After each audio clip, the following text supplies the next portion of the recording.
गौतम बुद्ध का जन्म 563 ईस्वी पूर्व के बीच शाक्य गणराज्य की तत्कालीन राजधानी कपिलवस्तु के निकट लुम्बिनी में हुआ था, जो नेपाल में है।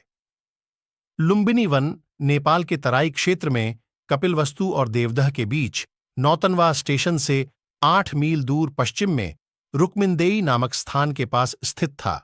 कपिलवस्तु की महारानी महामाया देवी के अपने नैहर देवदह जाते हुए रास्ते में प्रसव पीड़ा हुई और वहीं उन्होंने एक बालक को जन्म दिया। शिशु का नाम सिद्धार्थ रखा गया। गौतम गोत्र में जन्म लेने के कारण वे गौतम भी कहलाए। क्षत्रिय राजा शुद्धोधन उनके पिता थे।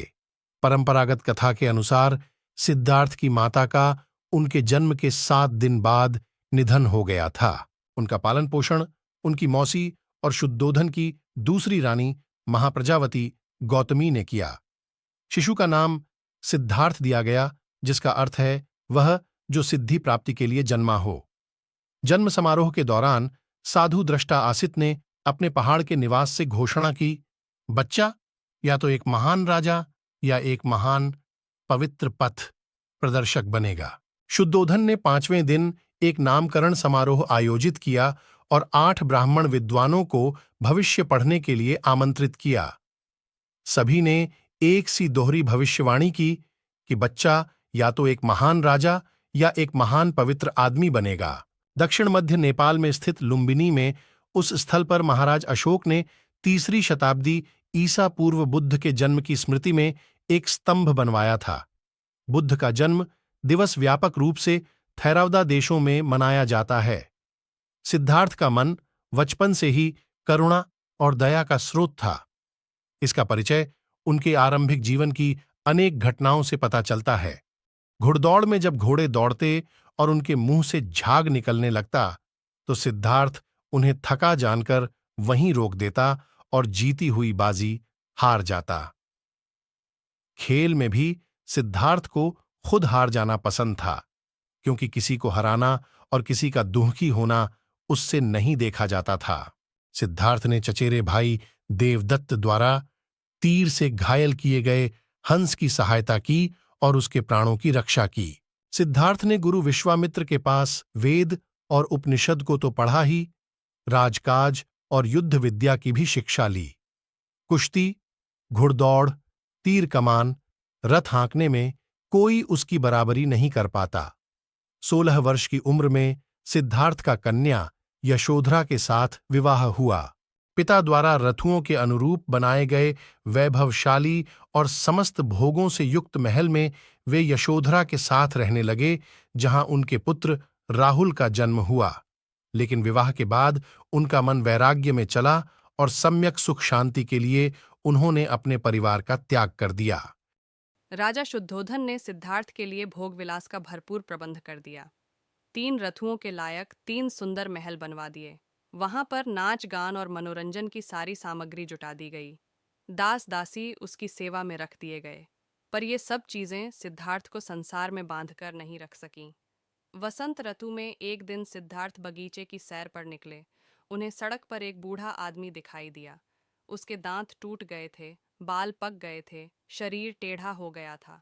हाथ में लाठी पकड़े धीरे धीरे कांपता हुआ वह सड़क पर चल रहा था।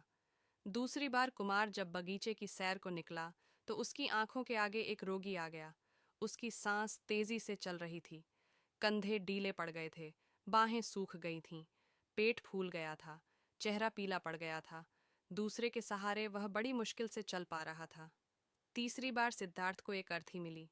4 आदमी उसे उठाकर लिए जा रहे थे। पीछे पीछे बहुत से लोग थे। कोई रो रहा था, कोई छाती पीट रहा था, कोई अपने बाल नोच रहा था। इन दृश्यों ने सिद्धार्थ को बहुत विचलित किया। उन्होंने सोचा कि धिक्कार है जवानी को जो जीवन को सोख लेती है। धिक्कार है स्वास्थ्य को जो शरीर को नष्ट कर देता है। धिक्कार है जीवन को जो इतनी जल्दी अपना अध्याय पूरा कर देता है। क्या बुढ़ापा, बीमारी और मौत सदा इसी तरह होती रहेगी सौम्य? चौथी बार कुमार बगीचे की सैर को निकला तो उसे एक सन्यासी दिखाई पड़ा। संसार की सारी भावनाओं और कामनाओं से मुक्त प्रसन्न चित्त सन्यासी ने सिद्धार्थ को आकृष्ट किया। सुंदर पत्नी यशोधरा दुधमुहे राहुल और कपिलवस्तु जैसे राज्य का मोह छोड़कर सिद्धार्थ तपस्या के लिए चल पड़े। वह राजगृह पहुंचे, वहां भिक्षा मांगी। सिद्धार्थ घूमते घूमते आलार कालाम और उद्दक रामपुत्र के पास पहुंचे। उनसे योग साधना सीखी, समाधि लगाना सीखा, पर उससे उसे संतोष नहीं हुआ। वह उरुवेला पहुंचे और वहां पर तरह तरह से तपस्या करने लगे। सिद्धार्थ ने पहले तो केवल तिल चावल खाकर तपस्या शुरू की, बाद में कोई भी आहार लेना बंद कर दिया। शरीर सूखकर कांटा हो गया। 6 साल बीत गए तपस्या करते हुए। सिद्धार्थ की तपस्या सफल नहीं हुई। शांति हेतु बुद्ध का मध्यम मार्ग। एक दिन कुछ स्त्रियां किसी नगर से लौटती हुई वहां से निकलीं, जहां सिद्धार्थ तपस्या कर रहे थे। उनका एक गीत सिद्धार्थ के कान में पड़ा, वीणा के तारों को ढीला मत छोड़ो। ढीला छोड़ देने से उनका सुरीला स्वर नहीं निकलेगा, पर तारों को इतना कसो भी मत कि वे टूट जाएं। बात सिद्धार्थ को झंझ गई। वह मान गए कि नियमित आहार विहार से ही योग सिद्ध होता है। अति किसी बात की अच्छी नहीं। किसी भी प्राप्ति के लिए मध्यम मार्ग ही ठीक होता है और इसके लिए कठोर तपस्या करनी पड़ती है। बुद्ध के प्रथम गुरु आलार कलाम थे, जिनसे उन्होंने संन्यास काल में शिक्षा प्राप्त की। 35 वर्ष की आयु में वैशाखी पूर्णिमा के दिन सिद्धार्थ पीपल वृक्ष के नीचे ध्यानस्थ थे। बुद्ध ने बोधगया में निरंजना नदी के तट पर कठोर तपस्या की तथा सुजाता नामक लड़की के हाथों खीर खाकर उपवास तोड़ा। समीपवर्ती गांव की एक स्त्री सुजाता को पुत्र हुआ। वह बेटे के लिए एक पीपल वृक्ष से मन्नत पूरी करने के लिए सोने के थाल में गाय के दूध की खीर भरकर पहुंची। सिद्धार्थ वहां बैठा ध्यान कर रहा था। उसे लगा कि वृक्ष देवता ही मानो पूजा लेने के लिए शरीर धरकर बैठे हैं। सुजाता ने बड़े आदर से सिद्धार्थ को खीर भेंट की और कहा, जैसे मेरी मनोकामना पूरी हुई, उसी तरह आपकी भी हो। उसी रात को ध्यान लगाने पर सिद्धार्थ की साधना सफल हुई। उसे सच्चा बोध हुआ। तभी से सिद्धार्थ बुद्ध कहलाए। जिस पीपल वृक्ष के नीचे सिद्धार्थ को बोध मिला, वह बोधि वृक्ष कहलाया और गया का समीपवर्ती वह स्थान बोध गया। वे 80 वर्ष की उम्र तक अपने धर्म का संस्कृत के बजाय उस समय की सीधी सरल लोकभाषा पाली में प्रचार करते रहे। उनके सीधे सरल धर्म की लोकप्रियता तेजी से बढ़ने लगी। 4 सप्ताह तक बोधिवृक्ष के नीचे रहकर धर्म के स्वरूप का चिंतन करने के बाद बुद्ध धर्म का उपदेश करने निकल पड़े। आषाढ़ की पूर्णिमा को वे काशी के पास मृगदाव, वर्तमान में सारनाथ, पहुंचे। वहीं पर उन्होंने सर्वप्रथम धर्मोपदेश दिया और प्रथम 5 मित्रों को अपना अनुयायी बनाया और फिर उन्हें धर्म प्रचार करने के लिए भेज दिया। महाप्रजापति गौतमी, बुद्ध की विमाता, को सर्वप्रथम बौद्ध संघ में प्रवेश मिला। आनंद बुद्ध का प्रिय शिष्य था। बुद्ध आनंद को ही संबोधित करके अपने उपदेश देते थे। पाली सिद्धांत के महापरिनिर्वाण सुत्त के अनुसार 80 वर्ष की आयु में बुद्ध ने घोषणा की कि वे जल्द ही परिनिर्वाण के लिए रवाना होंगे। बुद्ध ने अपना आखिरी भोजन, जिसे उन्होंने कुंडा नामक एक लोहार से एक भेंट के रूप में प्राप्त किया था, ग्रहण लिया, जिसके कारण वे गंभीर रूप से बीमार पड़ गए।